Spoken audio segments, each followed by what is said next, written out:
साथियों नमस्कार, मैं वीरेंद्र पहल।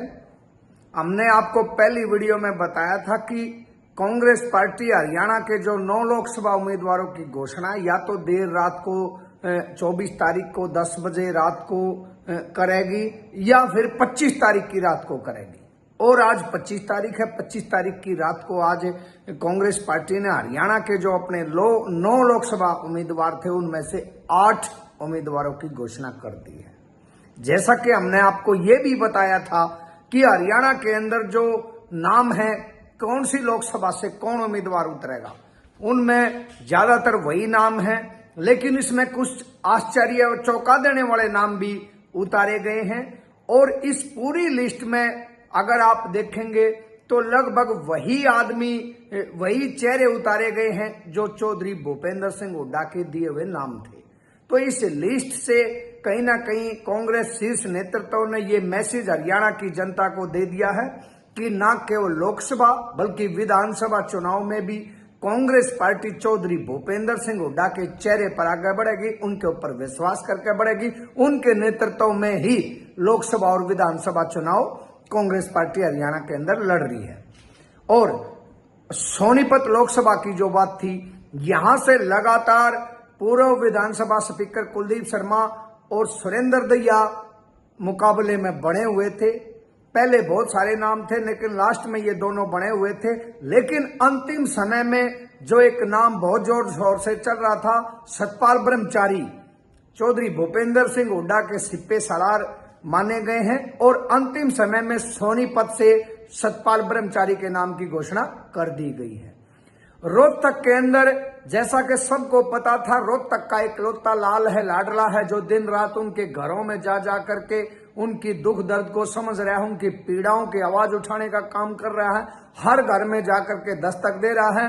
और इस संविधान बचाने की इस महा पर्व में जो एक चुनाव का पर्व है, इसमें हर घर तक जाकर के हर दलित, पिछड़े, किसान, मजदूर की आवाज उठाने वाला दीपेंद्र हुड्डा को कांग्रेस पार्टी ने रोहतक से कांग्रेस का प्रत्याशी उतारा है। सिरसा से कुमारी शैलजा का नाम चला हुआ था। कुमारी शैलजा का नाम चौधरी भूपेंद्र सिंह हुड्डा ने शीर्ष नेतृत्व को सिरसा से दिया था। पूर्व प्रदेश अध्यक्ष अशोक तंवर के मुकाबले में वहां से अगर कोई मजबूत कैंडिडेट है तो कुमारी शैलजा है, ऐसा शीर्ष नेतृत्व को चौधरी भूपेंद्र सिंह हुड्डा ने बताया और सुझाया था। उनके बताए हुए नाम को वहां सिरसा से कैंडिडेट बना दिया गया। लेकिन एक चौंका देने वाला नाम हिसार से आया है।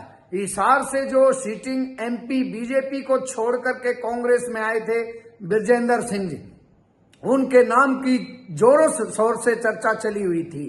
उनको आशा और उम्मीद थी कहीं ना कहीं उनको उतारा जाएगा। लेकिन यहां से भी चौधरी भूपेंद्र सिंह हुड्डा के सिपे सलार पूर्व केंद्रीय मंत्री जयप्रकाश जेपी के ऊपर कांग्रेस पार्टी ने भरोसा जताया है और उनको हिसार लोकसभा से कांग्रेस पार्टी का लोकसभा उम्मीदवार की घोषणा कर दी गई है। लेकिन ऐसा ही चौंका देने वाला फैसला एक करनाल से भी आया है। करनाल से वीरेंद्र मराठा, बुल्ले शाह और चाणक्य पंडित की बहुत जोर शोर से चर्चा चली हुई थी।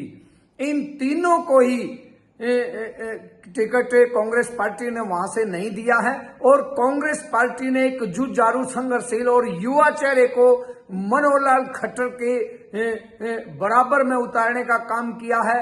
युवा प्रदेश अध्यक्ष देवांश बुद्धि राजा को करनाल लोकसभा से कांग्रेस पार्टी ने अपना वहां से उम्मीदवार बनाया है, जिनके नाम की घोषणा कर दी गई है। और अंबाला से हमने आपको पहले बताया था वरुण चौधरी कांग्रेस पार्टी के उम्मीदवार होंगे और वरुण चौधरी के नाम की घोषणा अंबाला के अंदर कांग्रेस पार्टी ने कर दी है। और फरीदाबाद से जो है महेंद्र प्रताप है, उनकी भी पहले ही बता दी थी, वहां से भी महेंद्र प्रताप के नाम की घोषणा हो चुकी है।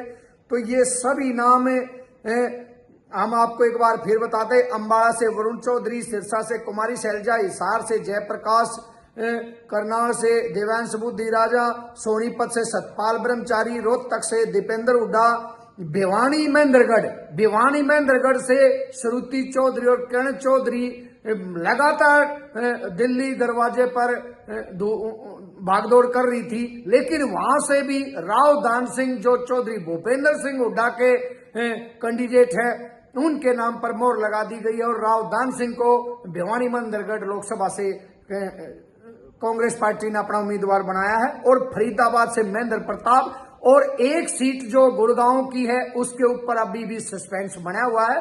बाकी 8 कैंडिडेटों की घोषणा आपके बीच में कर दी गई है और भी जो लेटेस्ट जानकारी होगी हम आपको देते रहेंगे। बने रहिए म्हारा हरियाणा, ज्यादा से ज्यादा शेयर करें, कमेंट करें और चैनल को सब्सक्राइब करें।